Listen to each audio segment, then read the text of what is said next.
everyone, and welcome to Friday's edition of Kitchen Instruments. Now today we're going to be making all the pumpkin spice people happy because we're going to be making pumpkin cinnamon rolls.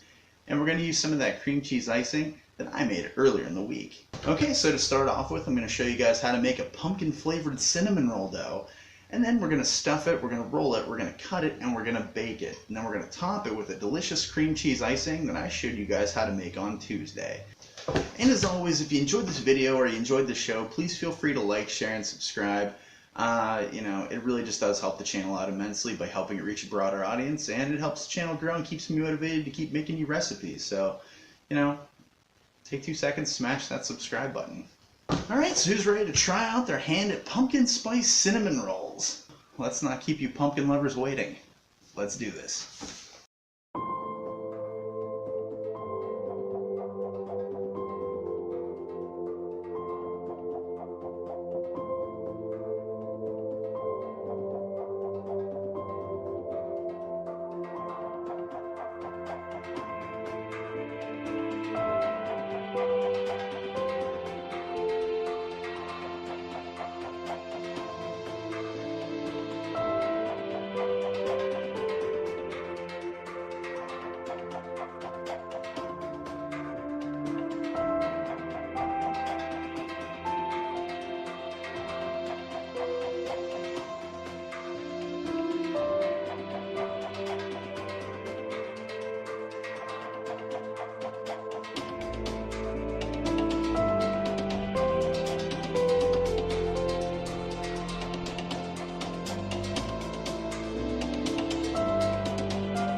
And bam, pumpkin spice cinnamon rolls in the bag using that delicious cream cheese icing I made on Tuesday. Now, if you guys have any concerns, questions, stuff you want to see made, please leave them in the comment section down below. I check them every day. I'd love to read them. I'd love to know what you guys think. Alright, well that's all I have time for this week, so stop by next week where I'm probably going to be dabbling in making chili. And at some point, possibly pork belly. I've been kind of excited to make some pork belly, so we're going to see how it goes. I'll see you guys then.